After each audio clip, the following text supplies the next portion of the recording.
Hello, and welcome to Boring Stories for Weird People. Tonight, we won't be journeying to distant galaxies or exploring the forgotten corners of our own world. Instead, we'll be turning back the pages of time to a realm of myth and legend, where gods and mortals walked the earth and the fate of the world was decided on the peak of Mount Olympus. Tonight, we delve into the sprawling, intricate, and often contradictory tapestry of Greek mythology. It is a story not of a single hero, but of a whole civilization's attempt to understand the world around them, to explain the rising of the sun, the turning of the seasons, and the depths of the human heart. So find a comfortable position, let your body relax, and allow your mind to drift back to the dawn of Western storytelling. There's no need to follow every twist and turn, no need to remember every name or lineage. Simply let the gentle, endless current of these ancient tales carry you toward a state of peaceful rest. In the beginning, before the world as we know it, there was only chaos, a vast, formless, and empty void. From this primordial emptiness, the first beings emerged. There was Gaia, the earth, a broad-bosomed foundation for all things, and Tartarus, the deep abyss beneath the earth, and Eros, the principle of love and desire. From chaos also came Erebus, the darkness of the underworld, and Nyx, the night. And from the union of Erebus and Nyx came Ether, the bright upper air, and Hemera, the day. Gaia alone gave birth to Uranus, the starry sky, who would cover her completely.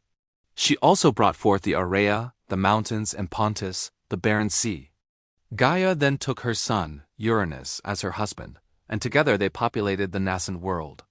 Their first children were the 12 Titans, 6 male and 6 female powerful deities who represented the fundamental forces of nature. Among them were Oceanus, the world-encircling river, Tethys, his consort, Hyperion, the titan of light, and Theia, his sister. There were also Rhea, the mother of gods, and Cronus, the youngest and most ambitious of them all. After the Titans, Gaia and Uranus produced the Cyclopes one-eyed giants who were master craftsmen, and the Hecatonchires, fearsome creatures with 100 hands and 50 heads. Uranus, however, was a cruel and fearful father. He was repulsed by the monstrous appearance of the Cyclopes and the Hecatonchires and imprisoned them deep within Gaia, in the pit of Tartarus. This act caused Gaia immense pain, and she plotted against her husband. She fashioned a great sickle of adamant and pleaded with her Titan children to help her overthrow Uranus. Only Cronus, driven by ambition and resentment, was brave enough to accept the task. He lay in wait for his father, and when Uranus descended to embrace Gaia, Cronus emerged from his hiding place and with the sickle severed his father's genitals, casting them into the sea. From the drops of blood that fell upon the earth, the Erinyes, or Furies, were born, as were the giants and the Malaya, the ash-tree nymphs. And from the sea foam that churned around the cast-off members, a goddess of stunning beauty arose, fully grown. This was Aphrodite. With Uranus deposed, Cronus became the new ruler of the cosmos, taking his sister Rhea as his wife.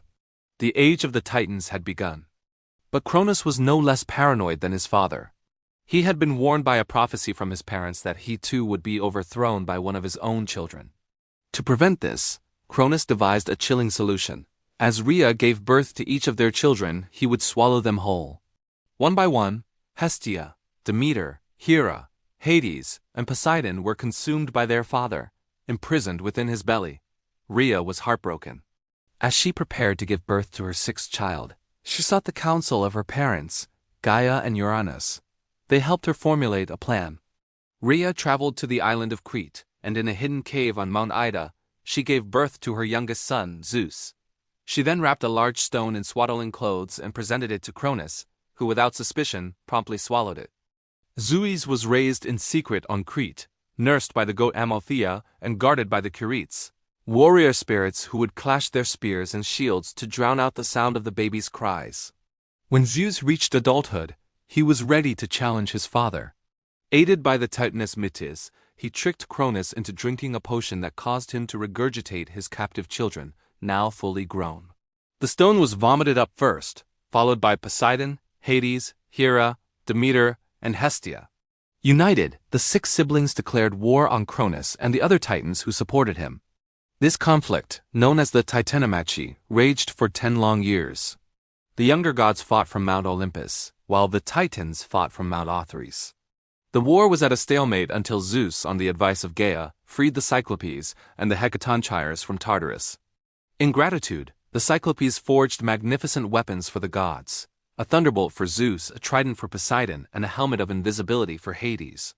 With these new weapons and the might of the hundred-handed giants on their side, the Olympians finally gained the upper hand and defeated the Titans, casting them down into the eternal prison of Tartarus. With the Titans defeated, the new pantheon of gods established their reign from the lofty heights of Mount Olympus. The three brothers, Zeus, Poseidon, and Hades, decided to divide the world among themselves by drawing lots. Zeus, as the victor and leader, drew the sky, becoming the king of the gods, the ruler of Olympus, and the god of thunder and justice. Poseidon drew the sea, becoming the lord of the oceans. Earthquakes and horses, his powerful trident capable of shaking the very foundations of the earth. The final lot fell to Hades, who became the ruler of the underworld, the somber, shadowy realm of the dead. It was a domain separate from the world of the living and the gods above, a final destination for mortal souls. Though he was one of the three great rulers, he was not considered an Olympian, as his throne was not on Olympus but deep beneath the earth. The earth itself, Gaia, was left as common ground, subject to the influence of all. The Olympian court was soon filled with other powerful deities. Hera, Zeus's sister and wife, became the queen of the gods, the goddess of marriage and family, though her own marriage was marked by Zeus's constant infidelities. Demeter was the goddess of the harvest and agriculture, whose moods dictated the fertility of the earth. Hestia, the gentlest of the Olympians, was the goddess of the hearth and home, a symbol of domestic peace. From Zeus's many unions came another generation of gods. From his union with Midas, whom he swallowed to prevent a prophecy, sprang Athena, born fully grown and armed from his forehead. She was the goddess of wisdom, warfare, and strategic counsel, the patron of Athens, a virgin goddess renowned for her intellect and skill.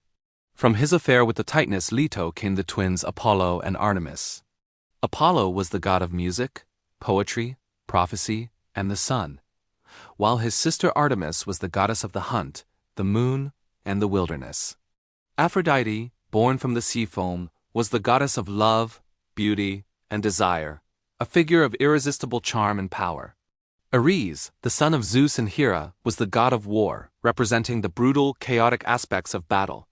And Hephaestus, also a son of Hera, was the lame god of the forge, a master craftsman who created the weapons and armor of the gods.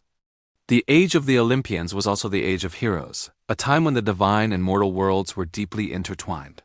The myths of these heroes often served to explain natural phenomena, establish cultural values, or simply to tell a good story. One of the most significant was the tale of Prometheus, a titan who had sided with the Olympians. He was tasked with creating mankind from clay, but he grew to love his creation.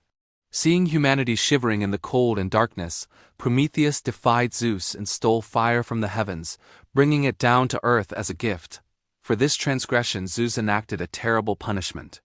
He had Prometheus chained to a rock in the Caucasus Mountains, where each day an eagle would come to eat his liver, only for it to grow back each night, a cycle of eternal torment. This myth speaks to the eternal struggle between authority and rebellion and the price of knowledge. Other heroes embarked on epic quests. Perseus, a son of Zeus, was sent on a seemingly impossible mission to slay the Gorgon Medusa, a monster whose gaze could turn men to stone.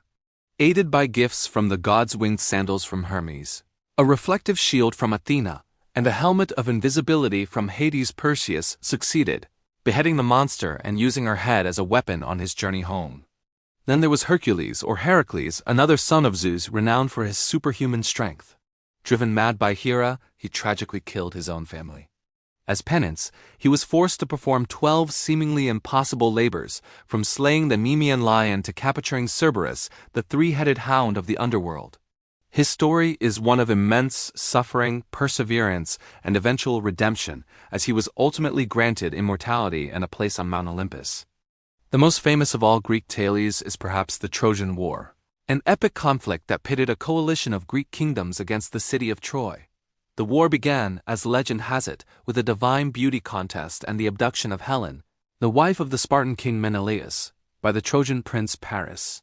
For 10 long years, the greatest heroes of the age, the swift-footed Achilles, the mighty Ajax, the clever Odysseus on the Greek side, and the noble Hector on the Trojan side fought, and died on the plains before Troy. The gods themselves took sides, interfering in the battles and turning the tide one way or another. The war finally ended not through force of arms but through deception. The Greeks built a giant wooden horse, left it as a supposed offering, and pretended to sail away. The Trojans, celebrating their apparent victory, brought the horse inside their impregnable walls. That night, Greek soldiers hidden inside emerged, opened the city gates for their returning army, and Troy was utterly destroyed. The aftermath of the war saw the slow, arduous journeys home for the surviving Greek heroes, most famously Odysseus, whose 10-year voyage is a cornerstone of Western literature. But the fall of Troy also marked a turning point. It represented the end of the heroic age, a time when gods and heroes walked the earth in plain sight. The world began to fade into a more mundane, more human reality. The gods retreated further to Olympus, their direct interventions becoming less frequent. The great dynasties of heroes died out, and the world they inhabited, a world of monsters, nymphs, and divine parentage, slowly receded into the realm of memory and story. The mists of legend began to settle, and the age of myth gave way to the age of man, leaving behind a legacy of stories that would shape art, philosophy, and culture for millennia to come. The gods did not vanish, but they became more distant. Their presence felt not in person, but in the rustling of the leaves, the crashing of the waves, and the quiet whispers of inspiration. And so, our brief journey through the vast landscape of Greek mythology comes to a close. We've seen the birth of the cosmos from chaos, the rise and fall of the Titans, and the establishment of the Olympian gods.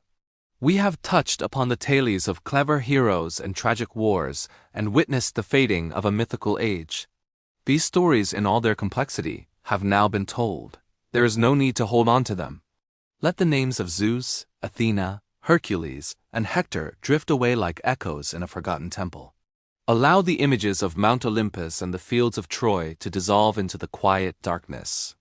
Your only task now is to breathe, to feel the gentle rise and fall of your chest, to notice the feeling of the blankets around you, to let go of the day and to let go of this story. The ancient world is quiet now, and it is time for you to be quiet too. It is time to sleep. Good night.